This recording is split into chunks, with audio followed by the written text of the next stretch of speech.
Vous êtes dans le Morning News. Bonjour, bienvenue, merci de nous rejoindre. Voici les titres de ce journal. William Ruto, déclaré vainqueur de la présidentielle avec 50,49% des voix. Le vice-président sortant a devancé son adversaire Raila Odinga d'après les résultats de la commission électorale kenyane publiés 6 jours après les élections. Raffiner le pétrole au niveau local, c'est l'ambition du Cameroun qui, pour y parvenir, entend moderniser la Sonara, la Société nationale de raffinage, dont une partie des installations avait été détruite par un incendie en 2019. Les arts et les cultures vaudou à l'honneur de la Biennale de Ouidah, un événement qui se poursuit jusqu'à ce mardi au Bénin. Il accorde une grande place, une place de choix aux créations artistiques contemporaines axées sur cette religion originaire de l'ancien royaume du Dahomey. William Ruto, vainqueur de l'élection présidentielle au Kenya selon les résultats officiels de la commission électorale publiés ce lundi après 6 jours d'attente. William Ruto, le vice-président sortant, l'emporte avec 50,49% des voix face à son adversaire Raila Odinga, figure historique de l'opposition soutenue par le président sortant Uhuru Kenyatta. Raila Odinga se présentait pour la cinquième fois. Il est crédité de 48,85% des suffrages, des résultats donc très serrés. Les deux autres candidats, Georges Vajakoa et David Waiga, récoltent chacun 0,5% des voix, des résultats publiés malgré leur rejet par 4 des 7 membres de la commission électorale. Alors, quant aux résultats des scrutins parlementaires et locaux, élections qui se sont également tenues le 9 août, la compilation des résultats se poursuit. Le président sénégalais Macky Sall, également président en exercice de l'Union africaine, a débuté ce lundi une tournée en Afrique qui va le conduire au Tchad et au Gabon. Mais avant, première escale au Mali où le président Macky Sall s'est entretenu ce lundi avec le président de la transition malienne Assimi Goïta, un échange à huis clos au palais présidentiel de Bamako. Il s'agit de la première visite du président de l'Union africaine au Mali depuis la chute de l'ancien président Ibrahim Boubacar Keïta en août 2020. Ce déplacement intervient dans un contexte tendu entre la junte malienne et l'Union africaine. Parmi les sujets abordés, le cas des 49 militaires ivoiriens arrêtés au Mali en juillet dernier et inculpés pour tentative d'atteinte à la sûreté de l'État. Au Mali, toujours, où les dernières troupes de la force Barkhane ont quitté officiellement ce lundi le territoire, fin d'une intervention militaire française débutée en 2013 contre le terrorisme au Sahel. Et avec ce départ, le Niger voisin a accepté de conserver une base aérienne, mais aussi l'appui de 250 militaires français pour ces opérations militaires menées à la frontière malienne. Colère et indignation en Égypte après l'incendie qui a ravagé dimanche l'église Abou Sifine et qui a coûté la vie à 41 personnes dans cette église copte au cœur de la capitale. Pour certains témoins du drame, les autorités égyptiennes n'ont pas su réagir à temps. Les services ambulanciers et les pompiers auraient tardé à arriver sur les lieux de l'incendie causé par un court-circuit au beau milieu de la messe du dimanche. Samantha Saberou Saboubanga.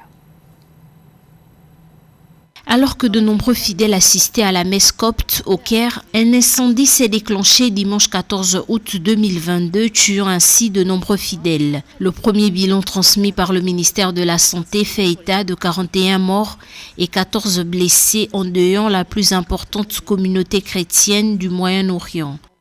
L'incendie qui est intervenu dans cette église située dans la banlieue du Caire est dramatique, non seulement déjà pour les victimes, aussi pour la communauté copte qui est assujettie à beaucoup de sujets, notamment de discrimination et de contexte tendu en Égypte.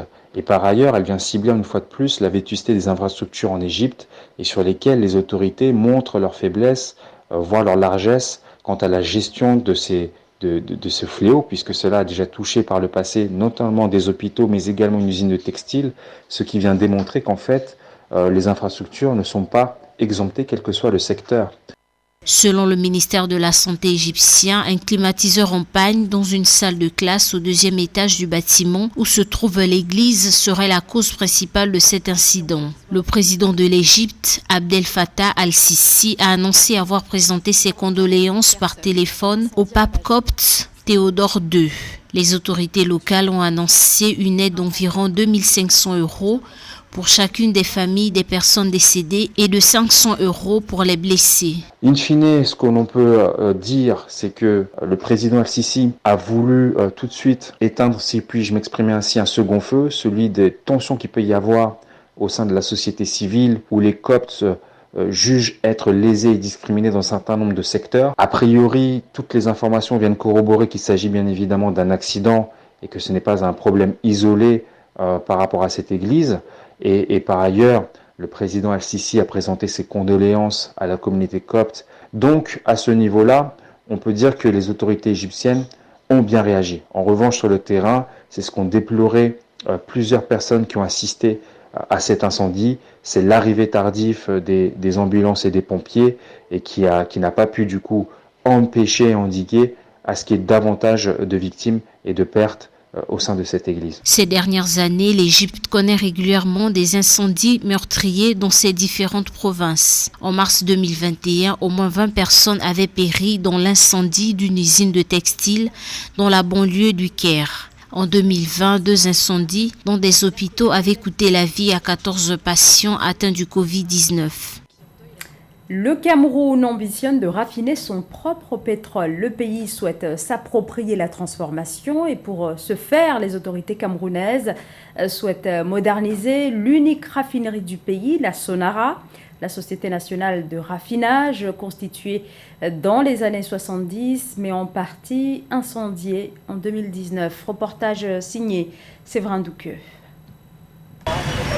Les autorités camerounaises envisagent de moderniser l'usine de la Sonara, la Société nationale de raffinerie dédiée aux produits pétroliers, pour réduire ses pertes financières. Bien que producteur de pétrole, il est tenteur d'une raffinerie au potentiel de production réduit. Depuis l'incendie du 31 mai 2019, le Cameroun doit importer le produit fini prêt à l'usage de l'étranger, une opération plus coûteuse. La raffinerie, dans son ancien process, produisait un certain nombre de produits dans le distillat qui est un produit semi-fini. Donc c'était un produit semi-fini qu'on vendait à d'autres raffineries qui tiraient le maximum de valeur ajoutée.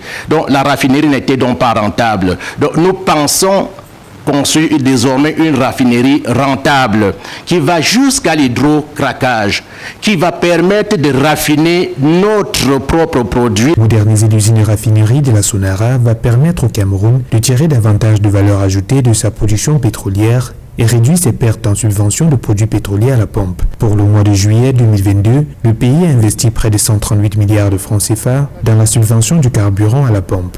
Une facture qui plombe les efforts du gouvernement dans l'utilisation efficiente des ressources disponibles.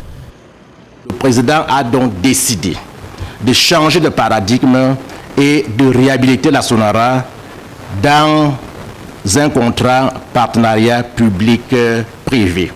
Et nous disons, nous voulons une réhabilitation complète. On va construire les unités sinistrées en les modernisant et on va installer un hydrocraqueur pour que la Sonara produise jusqu'aux produits nobles. Le Cameroun perd chaque année plus de 800 milliards de francs CFA dans la subvention de carburant. Cette subvention représente 25% des recettes fiscales, 55% du budget d'investissement du Cameroun. Au cours des 2 dernières années, le Fonds national de développement agricole du Bénin aurait mené plus de 200 projets agricoles. Plus de 60 000 producteurs issus de plusieurs filières de l'agriculture sont concernés par les différents programmes conduits par le fonds qui, au total, a mobilisé 10 milliards de francs CFA pour soutenir le secteur. Les précisions d'Amenedji.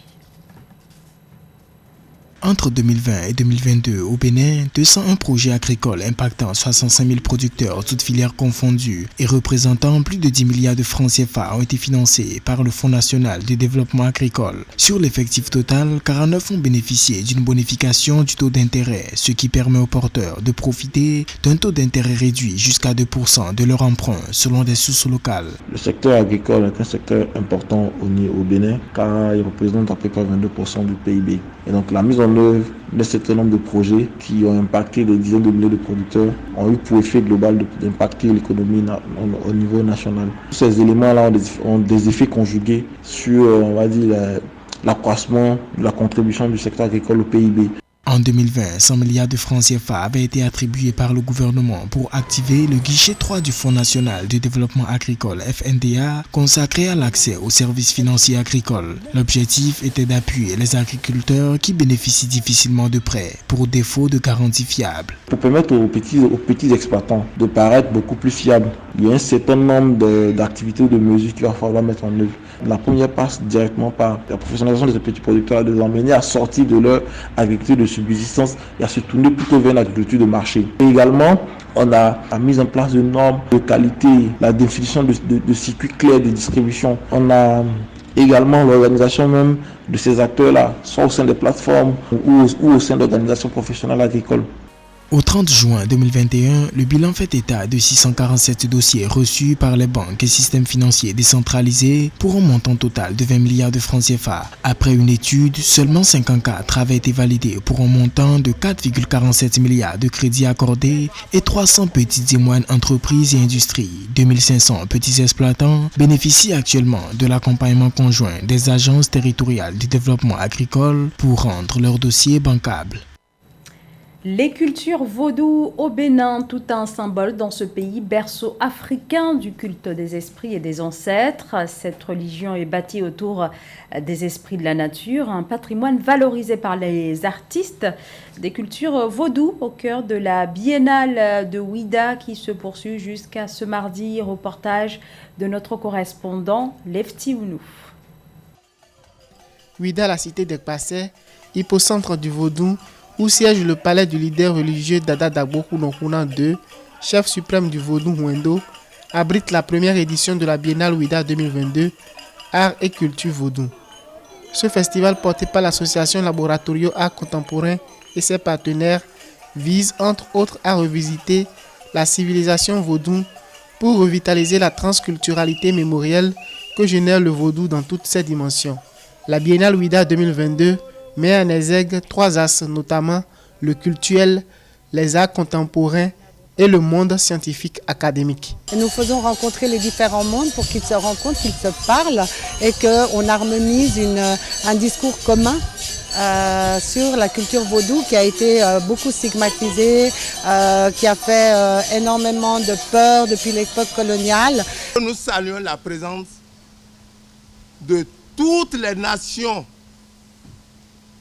ayant en partage le vaudou, mais qui se sont donné ce devoir pour dire « je dois être à Ouida ». Cette Biennale Ouida 2022 a lieu en souvenir de la date mythique de la révolution du bois caïman. Il s'agit d'une révolution qui est née le 14 août 1791 en Haïti. La marraine du festival est l'écrivaine et ministre de la Culture, de la Communication de la République d'Haïti. Sa délégation présente sur la Biennale entend maintenir ses rapports avec le Bénin et renforcer ses liens avec l'Afrique. Au jour d'aujourd'hui, Haïti, mon pays, passe un moment très difficile et j'arrive ici pour apporter aussi un plaidoyer culturel, un plaidoyer pour une justice, je dirais, métaphysique. Mais on a besoin de l'Afrique, on a besoin des autres pays. À noter qu'un cadre de concertation permanent de la Biennale est mis en place à l'occasion des journées d'études scientifiques tenues les 8 et 9 août 2022 à Ouida. Ce comité scientifique devra d'ici à 2024 œuvrer pour la création d'un centre de ressources sur les arts et cultures vaudou. Le Kenyan Geoffrey Kipyego remporte la 17e édition du semi-marathon international de Brazzaville au Congo. Une victoire dimanche 14 août à l'issue d'un parcours qui a rassemblé plus de 500 athlètes qui se sont affrontés sur plus de 21 km. Une compétition qui s'est terminée en beauté. notamment pour le Kenya. Le bilan de ce semi-marathon de Brazzaville dans ce reportage de notre correspondant Deva Panzou. C'est le président de la République qui a donné le départ du 17e semi-marathon international de Brazzaville ce dimanche 14 août 2022 au boulevard Alfred Raoul avant de suivre le peloton à trottinette. Après 1h03 et 5 secondes de course, Geoffrey Kipyego a franchi le premier la ligne d'arrivée. Il a devancé l'Éthiopien Diriba qui a réalisé un chrono d'1h03 19 secondes et le Rwandais Félicien Mouitira, vainqueur des 3 dernières éditions qui a parcouru les 21,100 km en 1h04 minutes. Ce n'était pas facile. C'est humide mais la course était très bonne. J'étais un peu fatigué, mais j'ai dû lutter jusqu'à la ligne d'arrivée. Quand je vous ai dit que la piste était humide, c'est parce que je m'entraînais à midi, en basse altitude, sous un climat ensoleillé. Donc après ça, je suis venu ici et je vois que j'ai bien couru. La Kenyane Liliane Jegalat a détrôné sa compatriote Agnès Barsozio en 1h09 et 55 secondes. Chez les nationaux, Kevin Bobando a tout donné jusqu'à perdre ses appuis après 1h11 et 21 secondes. Chez les dames, la gagnante de l'édition de 2009, Chardevi Missamou, a réitéré l'exploit en 1h et 25 minutes. La nécessité de formation des athlètes est la priorité des autorités congolaises. Ça a été un peu facile, vu que ça c'est pour une troisième fois, je pense qu'on a fait le même circuit. Bon, en fait, mon secret c'était juste les entraînements. J'ai beaucoup travaillé, j'ai travaillé dur, j'ai travaillé 2 fois, je travaille le matin et l'après-midi aussi. Vous regardez les chronos, on comprend qu'on a besoin de continuer à travailler et de travailler fort. C'est dans le travail que nous pouvons avancer et c'est dans la volonté, dans le travail répété. Sinon, on sera toujours les derniers. Et que nous, les autorités, que nous comprenons que c'est dans la formation que ces enfants pourront aller de l'avant. Les 2 dernières éditions du semi-marathon international de Brazzaville, celles de 2020 et 2021, n'avaient pas eu lieu à cause de la pandémie mondiale de Covid-19. Cette épreuve a été célébrée dans le cadre des festivités de l'indépendance du Congo le 15 août de chaque année. C'est la fin de ce journal. Merci de votre fidélité. L'information continue sur Africa 24.